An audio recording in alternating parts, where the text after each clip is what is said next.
जी। बोलो श्री प्राणनाथ प्यारे की जय। बोलो श्री सतगुरु महाराज की जय। रहे पिया तेरे साथ वहाँ, मिलता रहे तेरा प्यार जहाँ। रहे पिया तेरे साथ वहाँ, मिलता रहे तेरा प्यार जहाँ। पिया मेरे हम तेरे, पिया मेरे हम तेरे। दिल में एक तमन्ना मेरे, बस दीदार तेरा पाऊं। तुम खुशी हो मेरे दिल की, और न मैं कुछ भी चाहूं। दिल में एक तमन्ना मेरे, बस दीदार तेरा पाऊं। तुम खुशी हो मेरे दिल की, और न मैं कुछ भी चाहूं। ना हो बंधन कोई जहां, रहे पिया तेरे साथ वहां। ना हो बंधन कोई जहां, रहे पिया तेरे साथ वहां। पिया मेरे हम तेरे, पिया मेरे हम तेरे। बेशक हम तुमको भूले थे, पर तुमने राखी निस्बत। बेशक हम तुमको भूले थे, पर तुमने राखी निस्बत। याद दिलाई तुमने ही तो, पिया मेरे अपनी खिलवत। याद दिलाई तुमने ही तो, पिया मेरे अपनी खिलवत। ना हो नजर से दूर जहां, मिलता रहे तेरा प्यार वहां।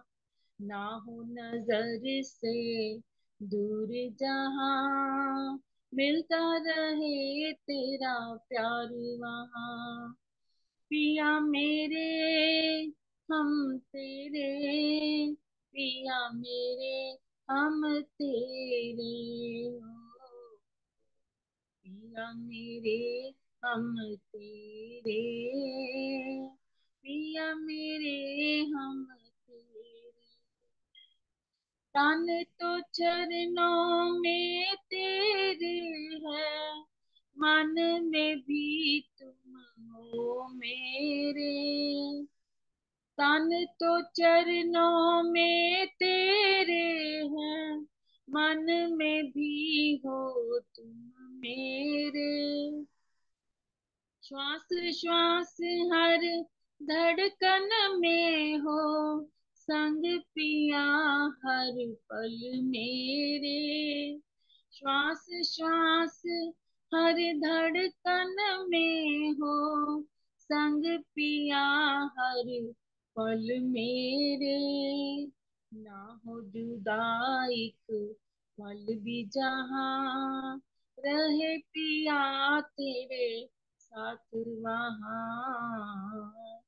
ना हो जुदाई पल भी जहां, रहे पिया तेरे साथ वहां। पिया मेरे हम तेरे, पिया मेरे हम तेरे हो। रहे पिया तेरे साथ वहां, मिलता रहे तेरा प्यारे जहां। बोलो श्री प्राणनाथ प्यारे की जय। बोलो श्री सतगुरु महाराज की जय। प्रणाम जी। सभी सुंदर साथ जी को प्रेम प्रणाम, धन्यवाद शशि दीदी। शुरू करते हैं सुंदर साथ जी। प्रथम लागू दोई चरण को, धनिये ना छुड़ाइयो खेन। लाख तली लालेड़िया, तो जो मेरे नहीं राउंड जीव के ही जीवन। इन पांव तले पड़ी रहो, धनी नजर खोलो बातून। पलना वालू निरखु नेत्रे, मेरे जीव के ही जीवन। मेरे जीव के ही जीवन। श्री बंदो सतगुरु चरण को, करूं सो प्रेम प्रणाम। अशुभ हरन मंगल करन, धनी श्री देव चंद्र जी नाम। श्री प्राणनाथ निज मूल पति, श्री महराज सुनाम। तेज कुंवर श्यामा युगल, जी को पल पल करूं प्रणाम। पिया जी को पल पल करूं प्रणाम। प्रणाम जी। सभी सुंदर साथ जी को प्रेम प्रणाम जी। सुंदर साथ जी, सागर वाणी का चौथा सागर चल रहा है, श्री युगल स्वरूप की शोभा और श्रृंगार का, जिसमें अब ये नौवां प्रकरण शुरू होने वाला है, श्री ठाकुरानी जी का श्रृंगार दूसरा, मंगलाचरण। तो शुरू करते हैं सुंदर साथ जी। श्री श्यामा जी के दूसरे श्रृंगार का वर्णन, मंगलाचरण। इस प्रकरण में श्री श्यामा जी के दूसरे श्रृंगार का वर्णन किया गया है। पहला श्रृंगार श्यामा जी का, पहला श्रृंगार भी हम लोग पढ़ चुके हैं, उसका वर्णन, और अब ये दूसरा श्रृंगार पढ़ रहे हैं। वर्णन करूं बड़ी रूह की, जो हक नूर का अंग। रूहे नूर इन अंग के, सो हमेशा सब संग। सिंपल सी बात कह रहे हैं सुंदर साथ जी इसमें, कि अब मैं बड़ी रूह यानी कि श्यामा महारानी का वर्णन करने जा रही हूँ। इंद्रावती जी कह रही है, जो राजी महाराज अक्षरातीत पूर्ण पार ब्रह्म के हक का नूरी अंग है। राजी महाराज की हकीकत में सबसे पहले राज्य का जो अंग है वो श्यामा महारानी है, और हम रूहे रूहे नूर इन अंग के, और हम रूहे श्यामा महारानी के अंग है, जो हमेशा सब संग, और हम सब हमेशा से कदीम से हमेशा राज्य के साथ थे, हैं और रहेंगे। सुंदर साथ जी, आज हमें ऐसा जरूर लगता है कि हम राज्य से जुदा हो गए हैं, हम राज्य को भूल गए हैं, हम उनके पास नहीं रहे, हम परम धाम से बाहर निकल आए हैं। ऐसा कुछ भी नहीं है सुंदर साथी, ना हम परम धाम से कभी निकले हैं, ना कभी निकल सकते हैं, ना हमारा घर कभी छिन सकता है, और ना कभी हमें अभी दोबारा घर में कभी वापस जाना है। तो ऐसा कोई भी ना समझे कि हमसे परम धाम से हम निकाल दिए गए हैं, हम परम धाम में अब नहीं है। बिल्कुल भी ऐसा भाव नहीं है सुंदर साथी, सिर्फ हमारी नजर यहाँ पे आई हुई है। जैसे कि हम अपने ही घर में बैठे बैठे, हमारी नजर हमारा जो है एक आंतरिक स्वरूप जो है, हमारा सपने का स्वरूप बनकर कोई भी पिक्चर देखने चला जाता है, या कहीं और चला जाता है घूमने फिरने के लिए, तो इसका मतलब ये नहीं होता कि हम अपने घर से दूर हो गए। और ये भी किस लिए किया गया है, ये हम सभी को मालूम है, राज्य को अपनी पूर्ण पहचान करानी थी, तो इसलिए ऐसा किया गया है। तो हम सब परम धाम में से, अगर राज्य भी चाहे ना हमें जुदा करना अपने, तो राज्य भी जुदा नहीं कर सकते किसी भी कीमत पे। तो क्या कह रहे हैं, जो हमेशा सब संग, हम सब हमेशा से परम धाम में संग थे, हैं और रहेंगे। मैं इसका अर्थ भी पढ़ती हूँ। श्री महामती जी की आत्मा कहती है कि अब मैं श्री श्यामा जी की शोभा का वर्णन कर रही हूँ, जो श्री राज्य के नूर की ही अंग स्वरूपा है। उनके नूर की अंग रूपा ही ब्रह्म सृष्टियां हैं, जो लीला में हमेशा उनके साथ रहती हैं।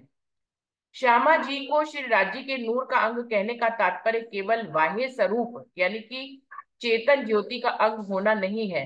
नूर के विशिष्ट अर्थ हैं, जो इस ग्रंथ के प्रकरण 1 की व्याख्या में दिए गए हैं। श्री राज्य का नख से शिख तक अंदर बाहर संपूर्ण स्वरूप नूरमय है, जिसमें प्रेम, आनंद, कांति, आह्लाद, सौंदर्य आदि सभी गुण विद्यमान है। लीला रूप में इसी स्वरूप का प्रगटीकरण दूसरे स्वरूप में हुआ है, जिसे श्यामा जी कहते हैं। तो राजी महाराज ने अपने ही स्वरूप को प्रकट कर दिया, तो उनको श्यामा जी कह दिया गया। इसी प्रकार श्यामा जी का प्रगटीकरण ब्रह्मशिष्यों के रूप में हुआ है, जो हूबहू उन्हीं की स्वरूपा है। यही कारण है कि श्यामा जी को बड़ी रूह कहकर संबोधित किया गया है। अन्यथा परम धाम की वाहिदत में कोई भी छोटा बड़ा नहीं है सुंदर साझे। यहाँ तक कि वहां पर अंश अंशी भाव की कल्पना भी नहीं की जा सकती है। सबका सौंदर्य, प्रेम, आनंद आदि समान है। मात्र शोभ लीला के लिए ही श्री राज्य से सभी रूपों का प्रगटीकरण हुआ है। इसे ही श्रित अर्थात परम सत्य मार्फत का वास्तविक सत्य हकीकत में प्रगटीकरण कहते हैं। हमारी मानवीय बुद्धि में समझ में आने के लिए ही श्यामा जी एवं ब्रह्मशिष्टियों के स्वरूप का चित्रण अंगना भाव से किया गया है। मूलतः सभी एक ही स्वरूप है। धाम धनी का यह कथन तुम मेरे तन हो तुम सो इश्क जो मेरे दिल, यही सिद्ध करता है। अक्षरातीत को संसार के सभी ग्रंथों में पूज्य रूप में ही चित्रण किया गया है, किंतु प्रेम की लीला विपरीत स्वरूप के साथ ही संपादित होती है, जिसके कारण श्री श्यामा जी एवं ब्रह्मशिष्टियों को अंगना रूप दर्शाया गया है। यद्यपि प्रेम का वास्तविक स्वरूप स्त्री पुरुष के रूप की परिधि से परे होता है, किंतु काल माया, योग माया एवं परम धाम में प्रेम तत्व को दर्शाने के लिए विपरीत रूपों का ही सहारा लिया जाता है। तो क्या कहने का उनका तात्पर्य है कि श्यामा जी का स्वरूप का प्रगटीकरण, अब जैसे कि परम धाम में वाहिदत है, तो वाहिदत के स्वरूप में सबके स्वरूप एक जैसे होने चाहिए, यानी कि पुरुष रूप में होने चाहिए। कहने का तात्पर्य ये है कि कोई अगर ये प्रश्न करे कि वाहिदत का मतलब तो एक ही जैसी सबकी नूर, सबका सोच, सबका सब कुछ, तो वहां पे लिंग वाली बात ही क्यों कि राजी पुरुष स्वरूप में है, श्यामा महारानी और सखिया स्त्री स्वरूप में है। तो ऐसा किसी के दिल में आ सकता है। तो वो कह रहे हैं कि देखिए, राजीव महाराज को इश्क और प्रेम का स्वरूप कहा गया है। वैसे तो इश्क और प्रेम में कैसे भी हो सकता है, पुरुष पुरुष को भी हो सकता है, स्त्री स्त्री को भी हो सकता है, किसी का किसी की तरफ भी खिंचाव हो सकता है। लेकिन कालमाया के ब्रह्मांड में इसी ढंग से दृष्टिगोचर किया गया है कि प्रेम और इश्क जो है वो विपरीत स्वरूप के साथ किया जाता है। तो इस हिसाब से राजी महाराज ने यही परमधाम से यही बात आई हुई है, इसीलिए यहाँ पर कालमाया में भी यही बात आई है। तो राजी ने अपने मार्फत के स्वरूप को हकीकत के रूप में दर्शाने के लिए श्यामा महारानी और सखियों को स्त्री स्वरूप दिया है सुंदर साजी। तो इस प्रकार से अपने इश्क की गहराई दिखाई है राजी महाराज ने, और परमधाम में श्यामा महारानी और सखियों को स्त्री लिंग में संबोधित किया गया और राज्य को पुरुष लिंग में संबोधित किया गया है।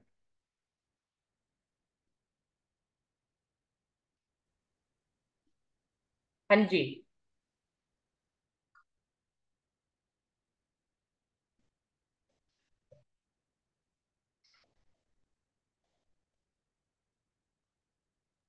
मीनू दीदी शुरू हक करिए। हक जात अंग अरस का क्यों कर वर्णन होए, इन स्वरूप को सुपन भूम का शब्द न पहुंचे कोई। श्यामा महारानी श्री राज्य जी महाराज के अंग हैं और परम धाम में ही रहते हैं, इसलिए इनके स्वरूप का सपने के संसार में बैठकर कैसे वर्णन करूं। यहाँ के कोई भी शब्द उस शोभा का वर्णन करने योग्य नहीं है। किने देखा सुनिया न तरफ पाई, तो क्यों दुनिया सुनिया जाए। जो अरवा होसी अरस की, सो सुन के सुख पाए।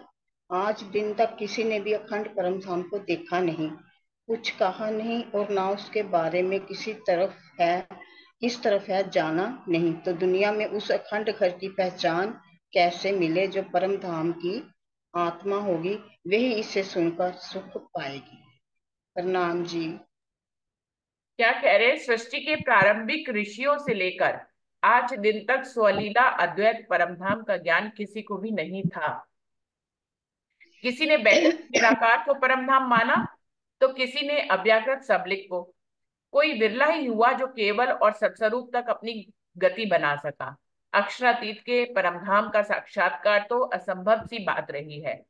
आज के वैज्ञानिक युग में तो करोड़ों निहारिकाओं यानी कि आकाश गंगाओं वाले इसे शून्य से परे की बात सोची ही नहीं जाती। ऐसी स्थिति में परमधाम कहाँ है, इसका निर्णय होना तारतम ज्ञान के बिना कदापि संभव नहीं है।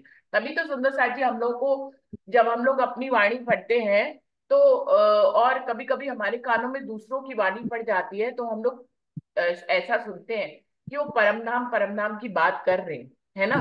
तो हम लोग कहते हैं ये कौन से परम धाम की बात कर रहे हैं। फिर कभी उनकी लाइनें आप ध्यान से सुनो तो समझ में आता है कि वो कोई जना जो महाशून्य तक मानते हैं ब्रह्मांड को, कि यहीं तक सब कुछ है, तो वो महाशून्य को ही परम धाम कह देते हैं। यानी कि शून्य की अवस्था में, यानी कि दुख और सुख से परे हो जाना ही परम धाम की अवस्था है। और कोई कोई तो वैकुंठ को ही परम धाम कह देते हैं, कोई सबलिक को परम धाम कहते हैं। तो इस तरह से, और कोई गोलोकी लीला जहाँ श्री कृष्ण की लीला होती है योग माया के ब्रह्मांड में, जो हमेशा से अखंड है, उसको भी जो है गोलोकी शक्ति को भी परम धाम कह देते हैं। तो इस तरह से सुंदर साथ जी परम धाम अपने स्वरूप से घटाए गए, क्योंकि असल में जो परम धाम है जहाँ अक्षरातीत पूर्ण पार रहते, उसका ज्ञानी कभी नहीं आया। तो जब ज्ञानी नहीं आएगा तो सब अपनी अटकलों से जो जहां तक पहुंचेगा उसी को अंतिम स्थान कहेगा। जो उससे आगे जा ही नहीं पा रहा, तो वो उस अंतिम स्थान को ही तो परम धाम कह देगा। परम धाम का देखिए शाब्दिक अर्थ अगर निकाले तो सबसे ऊंचा स्थान परम धाम। धाम माने घर, परम माने सबसे ऊंचा। तो मतलब सबसे ऊंचा घर, जो जो जहां तक पहुंचा उसने उसी को ही अंतिम घर कह दिया। कोई परम धाम का ज्ञान ही नहीं आया, कोई वहां तक पहुंचा ही नहीं। और वहां की तो शर्त ही यही है कि सिर्फ ब्रह्म सृष्टियां ही वहां जा सकती है। वहां ना तो कोई जा सकता है, ना किसी की बाहर एंट्री है, ना किसी की वहां पे अंदर एंट्री है। तो परम धाम तक कोई पहुंचा ही नहीं। तो फिर क्या, जो जहां तक पहुंचे उसी को ही सबसे ऊंचा स्थान कह दिया। तो अभी सुंदर साथ जी इंद्रावती और हम सब सखियां वहां से आए, खुद राजी भी आए। तो जो जहां से आया ऊंचे स्थान से, उसने ही फिर वहां का वर्णन किया। तो इंद्रावती और राजी ने ही परम धाम का वर्णन किया। तो आज परम धाम का ज्ञान आया है, जिससे ये भ्रम टूटा है कि सबलिंग ब्रह्म परम धाम नहीं है, बैकुंठ परम धाम नहीं है, शून्य परम धाम नहीं है। क्योंकि अगर यही सबसे ऊंचे स्थान होते तो इनके आगे जाने की जगह कैसे होती। तो जो जो उससे अब कबीर जी को भी पता लग गया, अब नानक जी को भी पता लग गया, उन्होंने अपनी वाणियों में कह दिया कि वो घर हमसे दूर, कबीर जी ने कह दिया।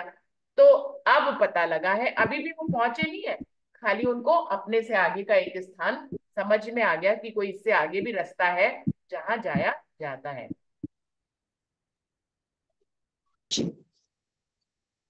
जी। मेरी रूह चाहे वर्णन करूं, होए न बिना अरस इलम, वस्त्र भूषण अरस के इत पहुंचे न सुपन का दम।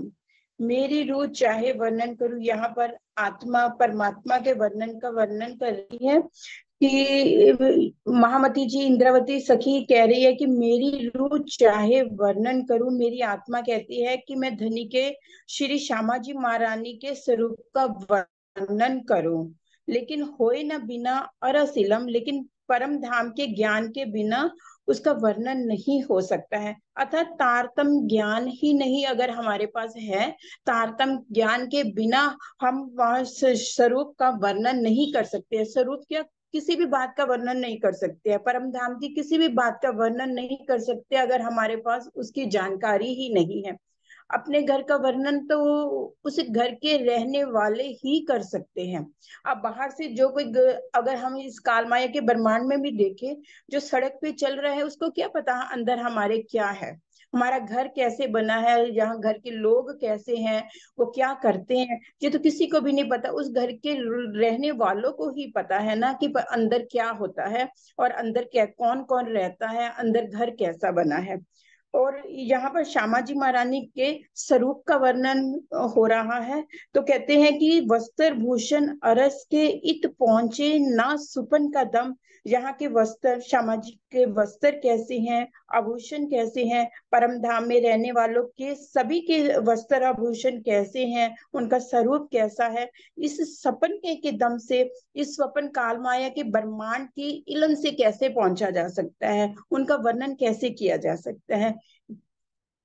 पहने उतारे इन जिमी नहीं अरस में चल विचल, इत नकल कोई है नहीं अरस वायदत सदा असल। जहां ना पहना जा सकता है, ना वस्त्र पहने जा सकते हैं, आभूषण पहने जा सकते हैं, और ना ही उतारे जा सकते हैं। परम धाम में तो पहनना उतारना होता ही नहीं है, और अब जो कुछ है वो हमेशा शाश्वत है वहां पर। अगर श्यामा जी ने वस्त्र पहने हैं तो वो एक जैसी है, लेकिन ये मन के भाव है कि वो पल पल में बदलता है। वस्त्र और भूषण की शोभा पल पल बदल रही है, तो ये वहां का हमें दिखाई देता है या हमें अनुभव होता है इस काल माया के ब्रह्मांड में बैठ के। इत नकल कोई है नहीं, अरस वाहिदत सदा असल। वहां पर नकल भी नहीं है। हम देखकर एक दूसरे को वैसे ही वस्त्र पहन लेते हैं, बनवा लेते हैं, लेकिन परम धाम में तो ऐसा है ही नहीं है। वहां तो असल है, जो है वो हमेशा ही रहता है, वहां नकल नहीं है। अद्वैत परम धाम तो सदा सर्वदा शाश्वत है। बोले श्री प्राणनाथ जय। एक मिनट जी। प्रणाम जी। घट बढ़ अरस में है नहीं, मिटे न कबू रोशन। तीन स्वरूप को इन मुख, क्यों कर होए वर्णन। परम धाम में कोई भी वस्तु ना तो घटती है और ना बढ़ती है, ना तो कभी कष्ट नष्ट होती है और ना कभी उत्पन्न होती है। ऐसे सच्चिदानंद में पदार्थों का इस मुख से कैसे वर्णन किया जा सकता है। भावार्थ, इस चौपाई के दूसरे चरण में कथित रोशन शब्द का अर्थ प्रकाशित होने से है, जिसका तात्पर्य है उत्पन्न होना या प्रकाश में आना। स्वप्न की बुद्धि, मन, शब्दों आदि के द्वारा परम धाम का यथार्थ वर्णन संभव नहीं है। इसी बात को दर्शाने के लिए इस चौपाई में इन मुख शब्द का प्रयोग हुआ है। यद्यपि महामती जी के धाम हृदय में जागृत बुद्धि तथा निज बुद्धि दोनों ही विराजमान है, किंतु प्रस्तुतिकरण तो यहाँ के साधनों से ही हो रहा है, इसलिए यथार्थ वर्णन में असमर्था दर्शाई गई है। एक पहर दूजा उतारना, तब तो घट बढ़ होए। जब जैसा जित चित चाहे, तब तित तैसा बनत सोए। परम धाम में कोई भी वस्त्र या भूषण यदि पहना जाए और उतारा जाए, तब तो घटने बढ़ने की बात हो सकती है। वहां तो दिल में जब भी जैसी इच्छा होती है, उसी पल वैसा ही श्रृंगार पहले से ही दिखाई देने लगता है। प्रणाम जी। जी प्रणाम जी। अरस अरवाह चाहे दिल में, तो होए माहे पलेख।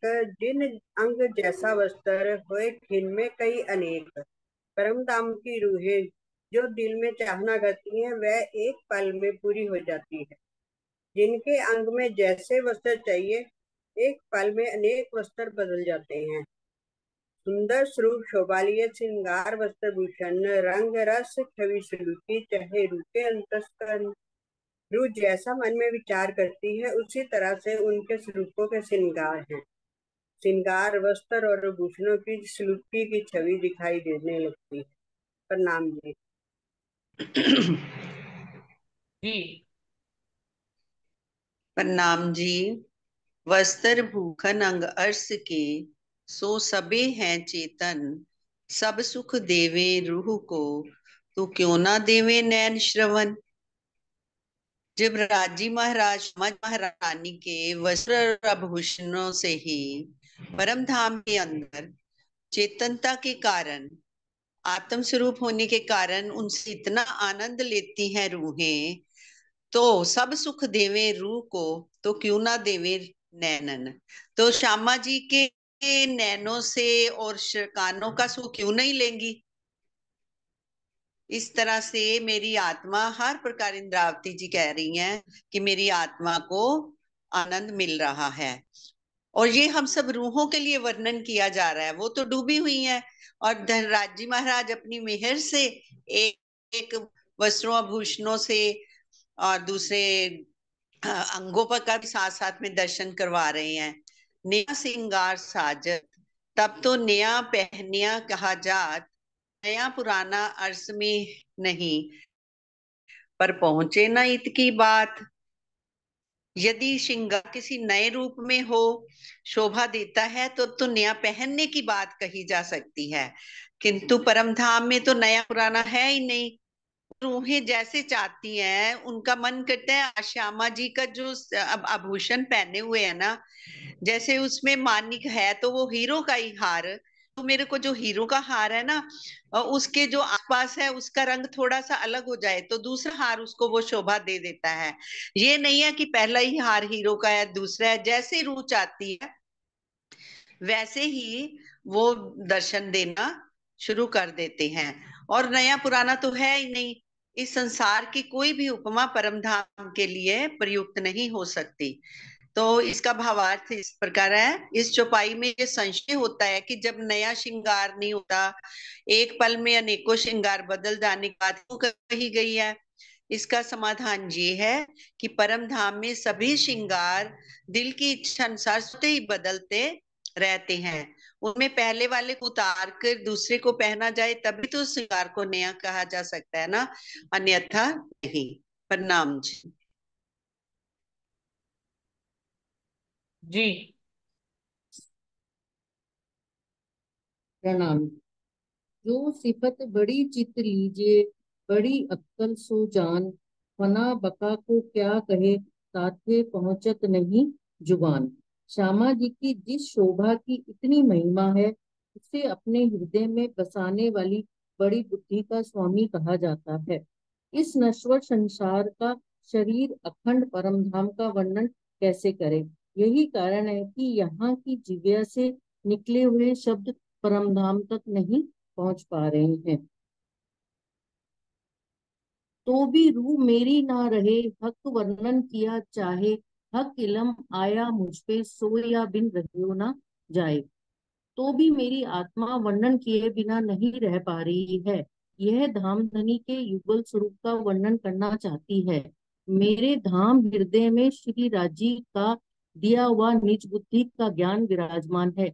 इसलिए युगल स्वरूप की शोभा श्रृंगार का वर्णन किए बिना मुझसे नहीं रहा जाए। क्योंकि उनके हृदय में इंद्रावती के में राज्य का जो दिया हुआ निज बुद्धि का ज्ञान है, इसलिए उनका शोभा श्रृंगार का वर्णन किए बिना उनसे नहीं रहा जाता। प्रणाम। सुंदर साथ जी, फिर भी देखिए, इंद्रावती ने जो भी वर्णन किया हमारे हृदय में तो आ ही गया ना। चाहे यहाँ का मसाला लिया, लेकिन बात हमारे दिल में ऐसा नहीं है कि यहाँ की आ रही है, हमारे दिल में बात परम धाम की ही आ रही है। इंद्रावती जी जैसे अपने आप को बाउंड फील करती हैं कि मैं यहाँ के मसाले से, यहाँ के शब्दों से परम धाम का वर्णन कैसे करूं, मैं इस बात को कैसे अपनी रूहों को दर्शाऊं कि वाहिदत का क्या मतलब होता है। मैं अपनी रूहों को कैसे बताऊं कि नूर का क्या मतलब होता है। वो बार बार रोशनी को समझ लेती है नूर, वो बार बार सूर्य को नूर, जैसा जैसे सूर्य की रोशनी होती है वैसा समझ लेती है। फिर इंद्रावती कोई उदाहरण भी देती है कि यहाँ के सूर्य को देखो तो आंखें चौधियाने लगती हैं, आंखें बंद होने लगती हैं। लेकिन परम नाम का नूर ऐसा नहीं है जो आपको जलाए, आपकी आंखें बंद कर दे, बल्कि आप नूर देखेंगे तो और खो जाएंगे नूर में। आप अपने स्वरूप को भूल जाएंगे और नूर में ही समाने लग जाएंगे, नूर आपके अंदर समाने लग जाएगा। तो इस तरह से नूर का उन्होंने कई उदाहरणों से वर्णन किया, तो हमारे दिल में भी काल माया की बुद्धि से हटकर परम धाम की बुद्धि वाला स्वरूप आने लग जाता है धीरे धीरे। सुंदर साथ जी, तो इसीलिए इंद्रावती ने वर्णन भी किया, उनको मालूम था ये बात। राज्य को, राज्य ने तो वर्णन कराया राज्य को, लेकिन ये बात पहले से ही मालूम थी, क्योंकि वो अक्षरानी तो हर बात पहले से ही जानते हैं। उन्होंने कहा भले चाहे मैं यहाँ के मसाले से वर्णन कराऊं, चाहे मैं यहाँ के सूर्य चांद तारों का उदाहरण दूं, चाहे मैं यहाँ के नगों हीरे जवाहरातों का उदाहरण दूं, लेकिन जब मैं उसके साथ चेतन शब्द जोड़ दूंगा, जब मैं उसके साथ इश्क शब्द जोड़ दूंगा, जब मैं उसके साथ कोमलता शब्द जोड़ दूंगा, तो रूहों को एक भाव मिल जाएगा परमधाम तक जाने के लिए। और जो रूहें प्रैक्टिस करेंगी, जो रूहें चितवन करेंगी, जो रूहें मेरे इन शब्दों को आत्मसात करेंगी और उससे नूरी स्वरूप पर पहुंचने की कोशिश करेंगी, उनको 100% नूरी स्वरूप तक वो पहुंच जाएंगी। अगर राज्य ने किसी रूह को पहुंचाना ही नहीं होता अपने स्वरूप तक, तो सारे वर्णन बेकार ही थे, फिर क्यों ही वर्णन करते। जैसे किसी के दिल में आता है कि हम कितना भी सोचें नूर के बारे में, तो हम रोशनी से अलग नहीं हटा पाते खुद को। मतलब हमें रोशनी ही समझ में आता है, तो हम चितवन भी करते हैं तो हमें रोशनी ही समझ में आती है। तो हम राज्य को नूरी स्वरूप वाला देखते हैं तो अनेक किरणें ऐसे करके, इस तरह से कि उनके अंदर से अनेक किरणें निकल रही हैं और वो जो है जगमगा रहा है स्वरूप। सुंदर साथ जी, ये तो हमें सीरियल्स में भी देखने को मिलता है ना। कोई भी भगवान भगवान प्रकट होते हैं तो वो भी कितना सोच पाते हैं, वो भी ऐसे ही सोच पाते हैं ना कि बहुत ज्यादा रोशनी है उनके अंदर, तो वो भी उनको उनके पीछे एक तो चक्र घुमा देते हैं, ऊपर से उसमें रोशनी इधर उधर बड़े चमकीली सी रोशनी निकल रही है, ऐसे भगवानों को दिखाते हैं जब वो दर्शन देते हैं। तो क्या होता है, हम लोग भी यहाँ पे काल माया में सीरियल्स और पिक्चरों से जुड़े रहते हैं। तो सुंदर साथ जी कई सुंदर साथ बताते हैं अपने अनुभव कि वो भी जब राज जी को भी देखते हैं तो उसी तरह स्वरूप से देखते हैं, क्योंकि श्रृंगार भी लगभग काल माया जैसा है, पाग पहनना, बागा पहनना, नीचे इजार पहनना, तो वो श्रृंगार भी उनको वैसा ही लगता है। और अब एक आदमी जैसा ही श्रृंगार है तो वैसा भी भाव ले लेते हैं, फिर उसमें नूरी किरणें भी जैसे कि सीरियल्स में दिखाते हैं वैसे निकाल लेते हैं। तो सुंदर साथ जी सब कभी कभी परम धाम की रूहों को ऐसा कुछ आभास होता है जैसा कि एक भगवान में जो मतलब इस 14 लोगों के जो भगवान होते हैं बहुत सारे, उन्हीं की जैसा फीलिंग उनको राज्य में भी आती है। लेकिन सुंदर साथ जी जब हम पहले देखिए, पहले हमने क्या किया, एक साधारण इंसान से राज्य को एक उच्च कोटि के इंसान के रूप में देखा, है ना। यानी कि हम पहले तो हमारी अकल इंसान जैसी, हम इंसान जैसा सोचते हैं, फिर हमने उनको भगवान जैसा सोचना शुरू किया, अभी भी हमने उनको भगवान जैसा सोचा, अभी भी भगवान से आगे अक्षतित पूर्ण पारब्रह्म जैसा सोच रहा है सुंदर साथ जी। तो इस तरह से हमारी सीढ़ी हमें बढ़ानी है। मसाला भले चाहे यहाँ का हो, एक पुरुष का मसाला हो, भले चाहे श्रृंगार यहाँ का हो कि उनको श्रृंगार ऐसा कराया गया है, भले चाहे किरणें या सूर्य और नूर को यहाँ की रोशनी से दर्शाया गया हो, लेकिन आपको भाव परमधाम का लेना है। और जब सुंदर साथ जी आप परमधाम का भाव लेते हैं, हम सब परमधाम के भावों में जाते हैं, चाहे मसाला हम यहीं का लें, सुंदर साथ जी आधार हमारा यहीं का हो, लेकिन राजी महाराज हमें परमधाम के नूरी स्वरूप तक पहुंचाते हैं। आप जब बहुत गहराई से नूर के स्वरूप का वर्णन करते में जाते हैं चितवन में, तो आपको पता लगता है कि नूर हमारी आंखों को जला नहीं रहा है जैसे कि सूरज जलाता है। नूर से हमें गर्मी नहीं लग रही है जैसे कि सूरज को देखने से लगती है, चांद से जैसे हमें देखने पे, और नूर को देखने से हमें ऐसा नहीं है कि बहुत शीतलता का एहसास हो रहा है जैसे कि चांद को देखने से होता है, जैसे हवा चलने से शीतलता का आभास होता है, ऐसा सब सब ये वाले उदाहरण जो लगे हुए होते हैं, जिनको यहाँ पे लिया गया वाणी में, ये सब यही के यही रह जाते हैं सुंदर साथी। नूर में आप घुलने मिलने लग जाते हैं, नूर का नूर नूर से आप बंध जाते हैं, नूर से आप एकाकार हो जाते हैं जब आप परमधाम के नूर में ये स्टेप बाय स्टेप पहुंचते हैं।